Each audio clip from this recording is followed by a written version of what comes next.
Assalamualaikum warahmatullahi wabarakatuh. Sahabat podcast Perpustakaan SMA Negeri 1 Brau. Hari ini kita bertemu kembali di hari Kamis tanggal 25 Januari 2024 dengan tema yang berbeda tentunya. Dan hari ini tuh hari yang membahagiakan bagi saya karena kedatangan Ketua Gerakan Pemasyarakatan Minat Baca Kabupaten Berau. Wow, siapa dia? Insinyur Haji Muhammad Ihsan Rapi MT. Mari kita berkenalan dengan beliau. Namun sebelum itu saya ada sedikit pantun untuk semua sahabat podcast Perpustakaan SMA Negeri 1 Berau dan para penyimak podcast SMA Negeri 1 Berau. Membeli merica ke Berau, singgah sebentar ke Gunta.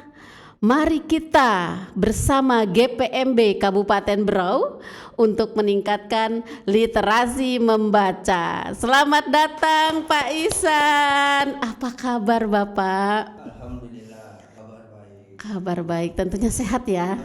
Alhamdulillah. Terima kasih atas kehadirannya nih di podcast SMA Negeri 1 Berau. Alhamdulillah, ini agenda yang sebenarnya sangat dibutuhkan oleh kami, terutama untuk para pelajar di SMA, khususnya SMA 1 Berau dan umumnya Kabupaten Berau ya Pak ya. Bapak boleh tidak, selama berapa tahun Bapak menjabat sebagai Ketua GPMB Kabupaten Berau? Kalau GPMB saya baru kurang lebih setahun lebih ya. Setahun ya. Nah ini ada visi misi tentunya ya. Visi misi di GPMB ini terutama yang berkaitan dengan generasi emas. Nah ini yang lagi digaung-gaungkan ya Pak. Yang menjadi titik sasaran Bapak di visi misi itu apa di GPMB? Jadi makasih. Mungkin yang pertama itu saya ingin bagaimana mendekatkan masyarakat, terutama para pelajar, anak-anak kita ya, siswa maupun murid itu dengan bahan bacaan, sehingga nanti mungkin menimbulkan minat ya. daripada mereka untuk membaca ya, sedang dengan literasi. Iya. Jadi yang pertama itu kita buat dulu infrastruktur atau sarana maupun prasarananya, ya kan. Kita mau suruh orang membaca tapi bukunya nggak ada. Nah ini sih yang menarik Pak ya, karena sebagai alat perangnya gitu ya, untuk memasyarakatan minat baca ini. Terus Bapak yang saya ingin tahu apa yang akan Bapak perjuangkan gitu ya, sebagai selain ketua nih, boleh deh bocoran sebagai apa saja, karena apa saja sih sasaran yang akan Bapak perjuangkan di Kabupaten Berau ini? Ya, jadi yang pertama itu anak-anak kita itu adalah investasi ya. Investasi buat Berau ke depan, ya kan. Jadi ya bagaimana kita membuat investasi itu betul-betul baik ya, akhlaknya maupun pendidikannya. Mungkin ya itu saya kebetulan diamanahkan sebagai wakil ya. Wakil di Kabupaten Berau juga ya Pak ya. Alhamdulillah. Ya, jadi mungkin di periode pertama saya itu saya banyak infrastruktur sesuai dengan bidang saya ya. Nah ini bidangnya nih, tolong dong kasih ke bidangnya apa saja gitu kan. Jadi saya ini Sarjana teknik ya. Jadi saya bidang saya itu banyak ke infrastruktur. Tapi di periode kedua saya itu lebih banyak mendekatkan ke pendidikan. Ya. Nah ini menarik Pak, pendidikan, korelasi, literasi, karena tema hari ini peningkatan literasi dengan Ketua GPMB Kabupaten Berau. Nah ini kan satu kesatuan ya Pak, boleh dipaparkan? Ya, jadi mungkin kalau misalnya seperti yang tadi saya sampaikan bahwa pendidikan itu adalah investasi, anak-anak itu adalah investasi ya. Pendidikan juga saya masukkan ke situ. Kenapa kita harus menciptakan generasi yang unggul ya, apalagi kita masuk dalam IKN. Iya betul. Ya, jadi kita harus menjadi tuan rumah di negeri sendiri. Saya berpikir pendidikan itu adalah kewajiban ya,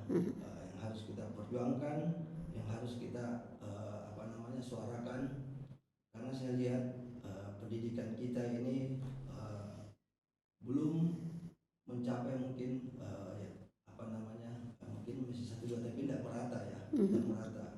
Mungkin kayak ada beberapa sekolah yang bagus tapi ada beberapa yang sangat tertinggal, terutama yang di kampung ya, kampung atau di yang jauh dari jangkauan kita.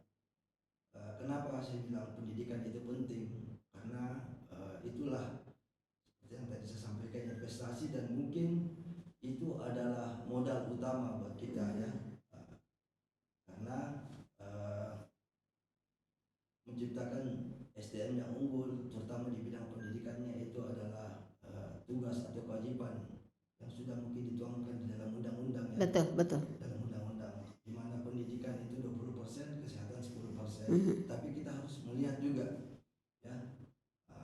Saya juga berpikir kita juga bukan cuma melihat, mendengar, tapi yang paling penting kita merasakan. Nah itu rasa sih Pak, dalam segala tindakan itu rasa tuh yang paling utama ya, percuma banyak planning tapi kita rasa tindakannya tidak sampai gitu ya Pak ya. Nah dari tadi rasa tindakan terutama literasi Pak, GPMB, fasilitas yang sudah Bapak programkan itu apa saja? Ya, saya tadi mau lanjutkan masalah pendidikan. Jadi kalau mungkin masalah infrastruktur itu mungkin kita bisa berjalan dengan bisa mungkin beriringan dengan pembangunan yang ada. Tapi kalau pendidikan, kalau misalnya anak-anak kita tidak sekolah ya, tidak sekolah atau misalnya pendidikannya tidak bagus, putus sekolah gitu ya Pak. Putus sekolah itu adalah dosa. Termasuk saya sebagai yang pengambil kebijakan ya, betul, legislatif maupun eksekutif, dosa dia. Ya kan? Kalau mungkin infrastruktur, misalnya kayak jalan rusak, jembatan putus, tanpa legislatif diperbaiki jalan tersebut. Tapi kalau anak-anak pendidikannya tidak bagus atau sampai ada yang putus sekolah, itu dosa. Dosa si pengambil kebijakan, termasuk saya sebagai wakil daripada masyarakat yang telah memberikan amanahnya. Jadi yang pertanyaan yang tadi, saya bagaimana pertama di GPMB, saya bagaimana mendekatkan, saya membangun infrastruktur sarana maupun prasarana untuk meningkatkan literasi baca ya. Jadi yang pertama mungkin di tahun 2023 itu saya sudah ada beberapa aspirasi ya. Kebetulan saya wakil, saya masukkan di Dinas Perpustakaan dan Arsip, diskusi itu pengadaan buku. Pengadaan buku ya Pak. Pengadaan buku itu sampai ke kampung-kampung. Itu banyak bukunya. Banyak ya. Iya, kami juga buat termasuk gerobak baca ya Pak ya. Nah ini sudah mulai ya Pak ya, sudah wow. Luar biasa inovasinya. Mulai TK, SD, SMP maupun SMA ya, bahkan universitas, dan kami taruh di tempat-tempat publik, misalnya rumah sakit di kelurahan itu kita simpan. Jadi masyarakat terutama anak-anak kita itu bisa menjangkau daripada buku tersebut. Ya kan? Kalau perlu di WC. Luar biasa Pak. Perlu di WC itu perlu diperhatikan juga. Jadi kan kadang kan ada juga orang yang tiba-tiba suka membaca di WC gitu Pak. Dan itu banyak sekali inspirasi di situ. Dan ini Pak, ternyata sudah banyak yang Bapak lakukan ya, perihal bagaimana kaitan pendidikan ya, terutama sebagai ketua GPMB juga dengan sarana prasarana yang ada, buku yang ada. Nah, kalau kita melihat ini kan sebagian untuk Bapak bagaimana menyelesaikan masalah, terutama masalah literasi itu kan ada masalah hilir dan masalah hulu gitu ya. Ternyata Bapak dua-duanya itu ada salah satu di situ. Nah terutama terkait inovasi Bapak masuk di situ ya untuk bagaimana pemecahannya. Terus untuk di hilir ini kan masalahnya bagaimana sih, terutama dari keluarga masyarakat kan lingkungan ya Pak yang terpenting. proyek kedepannya setelah ini kan sudah Bapak lakukan ya, sudah lakukan nih, dan ini tadi disebutkan kerjasama dengan dispositif terutama sekolah-sekolah yang membutuhkan ya Pak data dari situ, karena memang untuk meningkatkan literasi itu tidak semudah membalikan telapak tangan. Kita mungkin bisa membaca nih sahabat podcast ranking keberapa sih kita Indonesia, tapi kita sekarang paling tidak berbicara masalah berau tentang literasi ya Pak ya, dan ini sudah luar biasa yang dilakukan oleh Ketua GPMB berdasarkan dianalisis, dilakukan dan dipaksa gitu ya Pak. Dipaksa dari sejauh perlu ya, kalau nggak dipaksa nggak jadi ya Pak. Bahkan mungkin kami pun mungkin di sini kenapa ingin berbincang dengan Bapak, banyak hal yang harus disampaikan ke generasi muda. Bagaimana mau jadi generasi muda emas kalau memang dari pemangku kebijakan ini tidak ada eksekusi gitu ya Pak ya, keren nih bahasanya eksekusi. Nah selanjutnya Pak, dari permasalahan yang Bapak alami yang paling urgent sekali gitu ya, yang Bapak alami selama proses 2023 ini menuju 2024, apa masalah terberatnya? Ya, jadi saya bagi tergantung daripada kriteria mungkin umur ya. Kalau mungkin zaman saya dulu ya itu memang yang buku fisik. Iya. Ya. Nah sekarang ini anak-anak milenial itu lebih banyak digital. Nah, Iya, jadi iya. saya ada memberikan yang fisik maupun digital yang mungkin kita taruh di tempat-tempat publik. Itu makanya kami itu kerjasama dengan Adpusi, IP supaya bisa menjelaskan dan mengkampanyekan bagaimana minat baca. Iya betul Pak, itu sangat penting sekali. Dan saya sebagai guru terasa itu ya, ibaratnya sekarang kan yang dihadapi berbeda lagi zamannya. Nah kita mengupas ke belakang perjalanan Bapak nih, bisa berkecimpung di dunia membaca, menulis itu bagaimana, pasti ada background yang mempengaruhi nih. Gimana nih Pak? Sebenarnya semuanya itu dari membaca ya. Kuliah dulu deh, zaman kuliah deh, kasih bocoran dulu. Kuliah dulu saya masih kuliah ya, dulu pernah masuk di kampus ya. S1-nya di mana Pak? Saya di Unhas. Di Unhas ya. Unhas Makassar. Selain di situ ada kampus lain? Setelah selesai Unhas saya dilanjut S2 di Bandung. Oh di Bandung S2-nya ya. Tempat kelahiran saya dong Pak. Nuhun tos dugi ka dieu cenah gitu ya. Perjalanan yang luar biasa ya. Ya, jadi saya ikut dengan ya semacam wartawan lah, wartawan kampus. Jurnalis lah ya. Saya belajar menulis di situ. Teman-teman banyak yang mungkin teman-teman saya sudah yang bukan backgroundnya di sastra ya, tapi mereka senang dengan menulis. Saya ikut di situ, saya banyak belajar ya. Itu hebatnya ilmu sastra Pak. Siapapun jurusannya apapun akan kembali dengan sastra itu lebih bahagia ya Pak. Betul. Ya, karena kenapa? Ya selain membaca kita itu zaman dulu memang ini ya, dengan menulis dulu kalau misalnya ada pacar itu surat. Betul. Wah seru itu ya zaman pada zamannya. Tapi saya tidak bilang tua kok Pak. Bapak masih muda. Karena Bapak yang membocorkan tulis menulis nih. Lanjut Pak. Jadi dulu di kampus ya, saya ada sampai saya buat ada namanya kreator itu di fakultas saya dulu di teknik. Alhamdulillah sampai sekarang masih ada. Itu ada tabloid ya. Nah ini sih Pak yang penggugur dosa Bapak. Jadi artinya ketika di kampus pun sekarang masih berada kan, kebayang tuh ilmu itu. Ilmu keberkahannya terutama. Apalagi ini menuju berau generasi maju, generasi emas dengan program Bapak pendidikan terutama yang dibidik tadi yang saya simpulkan ini. Kenapa ya menanyakan latar belakang? Pasti ini ada sesuatu yang wow di Bapak yang bisa kedepannya itu bagaimana kita bukan hanya sebatas wacana gitu ya. Tapi memang ada program-program yang memang dipaksa gitu. Jadi ketika ada bahasa tadi berdosa itu mudah-mudahan dengan program Bapak yang sekarang apalagi di 2024 ya, bisa berkelanjutan lebih baik gitu Bapak.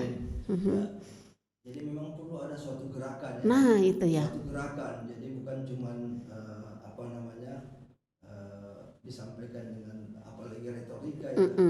Seperti yang saya sampaikan tadi kita harus melihat, mendengar dan merasakan ya. Jadi memang harus ada gerakan supaya ini bisa bisa menimbulkan hal-hal yang lebih baik. Supaya dan juga apa yang kita rencanakan sesuai dengan apa yang telah kita program-program sebelumnya ya.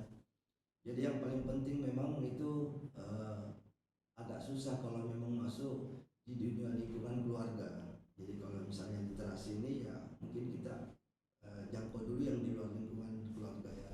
Tapi insya Allah nanti kami akan masuk ke situ. Iya. Yang penting kami siapkan dulu sarananya ya, prasarananya, masuk ke sekolah-sekolah, kita di ruang-ruang publik banyak, dan kita mungkin ada semacam penyuluhan Iya. atau kampanyekan ya. Jadi tugas beban itu bukan hanya dilimpahkan ke sekolahan ya Pak, pendidikan itu. Justru pemangku para yang ada pemangku kebijakan di daerah itu yang memang harus melek ya Pak ya. Tadi Bapak bicarakan mengenai masalah kerjasama dengan Dispusip, Adpusi, terus IPI ya. Ini kalau menurut saya korelasi yang bagus karena tidak berjalan sendiri, karena kami juga ibaratnya tuh para pegiat literasi itu dengan GPMB ini sangat berkaitan erat gitu ya. Di satu sisi bagaimana untuk menuntaskan masalah literasi yang dari hilir ke hulu gitu ya, seperti itu. Pak Ican, selama ini di Kabupaten Berau yang di 2003 itu kan sudah banyak sekali pergerakan Bapak. Kebahagiaan apa yang Bapak raihkan? Pasti ini Bapak mengeluarkan tenaga ya, pikiran gitu, yang paling membahagiakan menjadi posisi Bapak sekarang ini. Saya paling bahagia kalau misalnya apa yang saya lakukan bisa lebih bermanfaat terhadap orang banyak. Itu mungkin bahagia saya. Bahagia ya.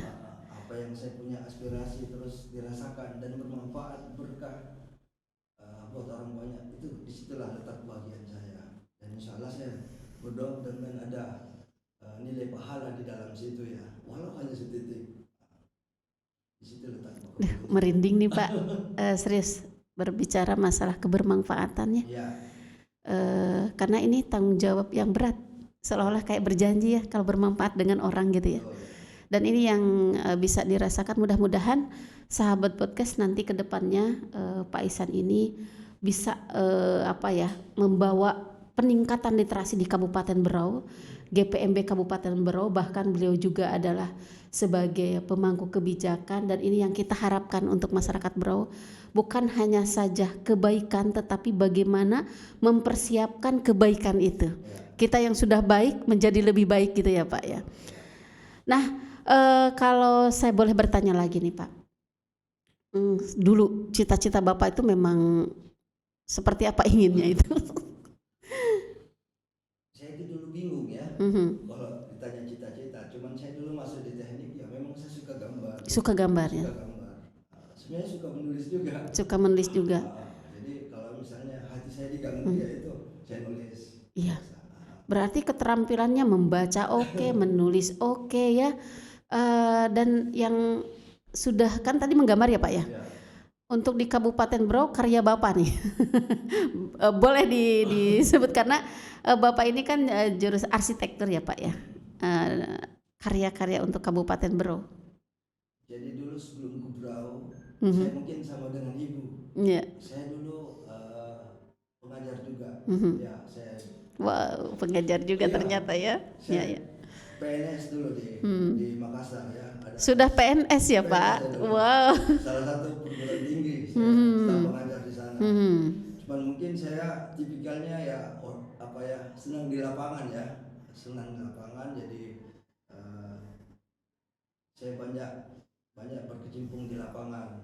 Nah, alhamdulillah ya kemarin pas masuk di Berau ya, saya ada beberapa yang tadi Teteh tanyakan ya.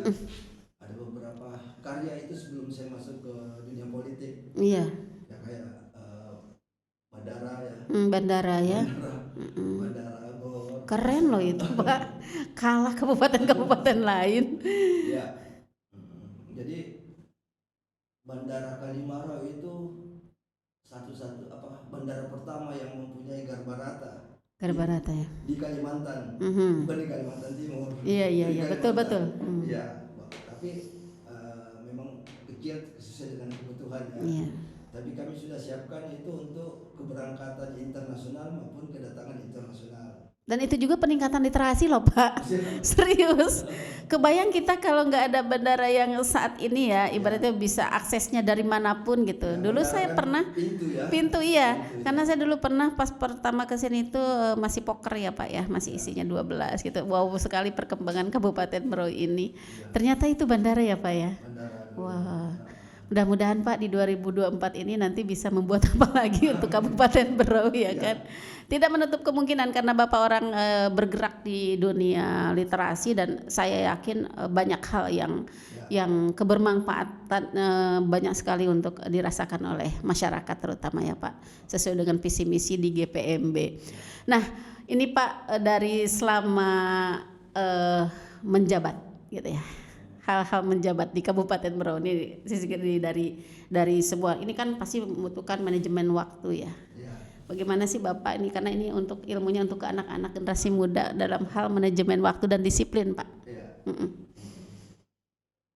Ya, jadi saya selama menjabat saya merasakan ya itu sebagai saya bahagia dengan saya menikmati dengan pekerjaan itu. Itu mungkin yang paling bisa masuk ke semua ini. Jadi selain GPMB itu ada kurang lebih mungkin 6 dengan GPMB.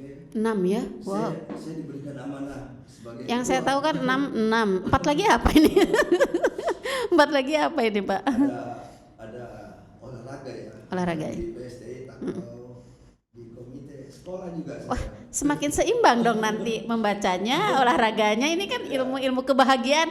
Karena literasi itu kan untuk meningkatkan ya ilmu di masalah hilir itu adalah bahwa literasi harus bahagia kan Pak. Betul. Gitu ya kan Pak. Nah ini sangat seimbang sekali karena ada olahraganya gitu ya. Olahraga, tadi olah rasa, gitu kan Pak.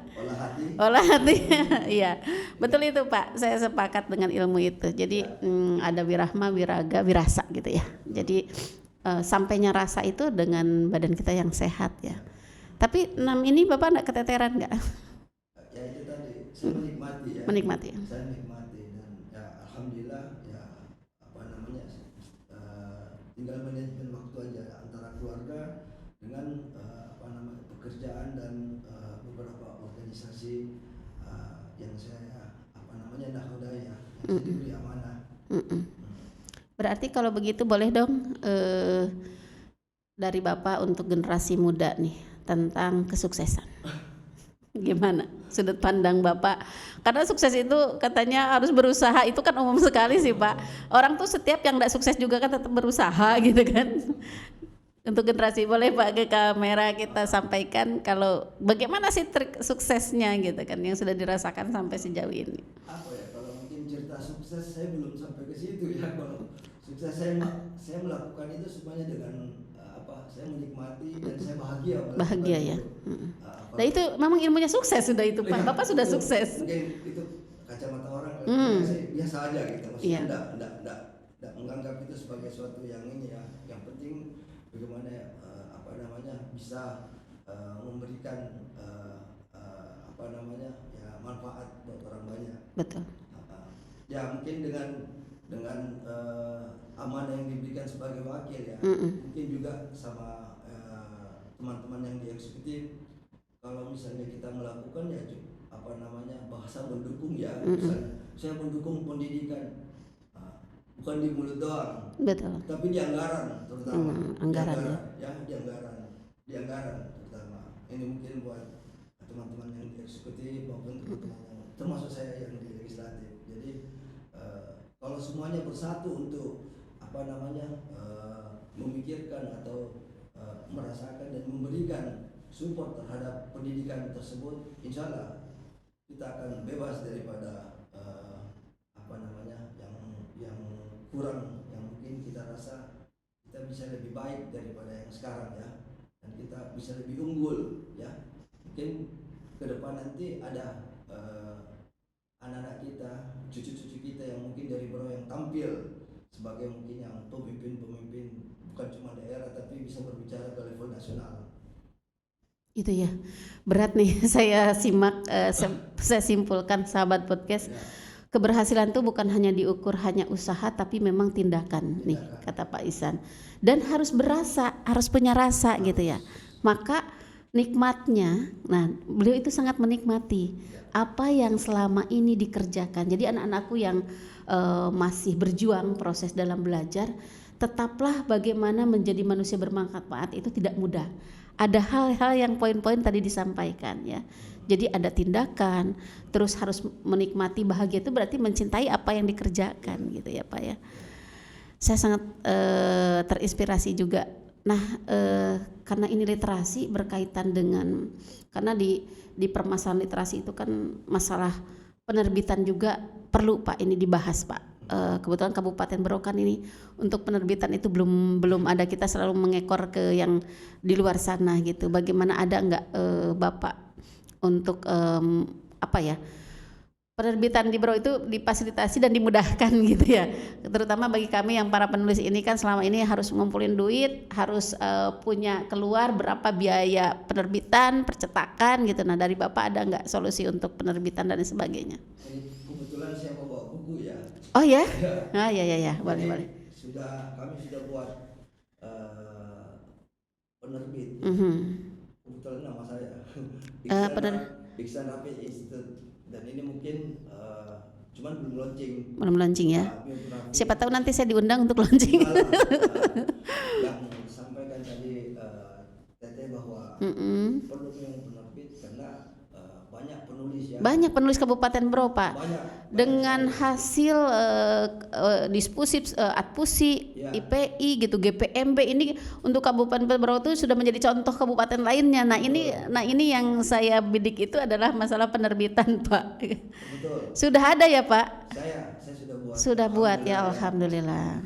Dan itu juga buat guru-guru ya. Guru-guru mungkin yang mungkin jurnal ya, atau yang ingin akreditasinya lah. Iya betul. Dan paling penting mungkin buat para penulis ya. Jadi dia bisa dibantu. Nah nih para penulis Kabupaten Berau, baik siswa, guru atau siapapun umumnya, Pak Ihsan sudah punya penerbitan sendiri ya Pak ya, Ihsan Rapi Publisher gitu ya Pak. Ihsan Rapi Institute ya. Sahabat saya sekalian menyerahkan ya. Nah ini buku pertama ya Pak. Sahabat podcast, ini buku pertama biografi. Nah ini subhanallah ya, Bupati almarhum kita ya, almarhum, dan ini sudah launching bukunya tentang bocah tangguh dari Teluk Semanting. Ini luar biasa Pak Ihsan. Dan ini kita bacakan dulu. Ternyata ini langsung digawangi oleh Pak Ihsan ya. Ihsan Rapi ya Pak ya di sini ininya. Iya.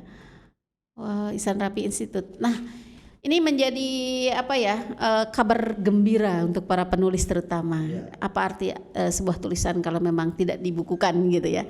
Menjadi penulis itu memang mudah, tapi menjadi tulisan yang syarat dengan baik ISBN ataupun itu yang sulit bagi kita. Nah di Kabupaten Berau sudah ada.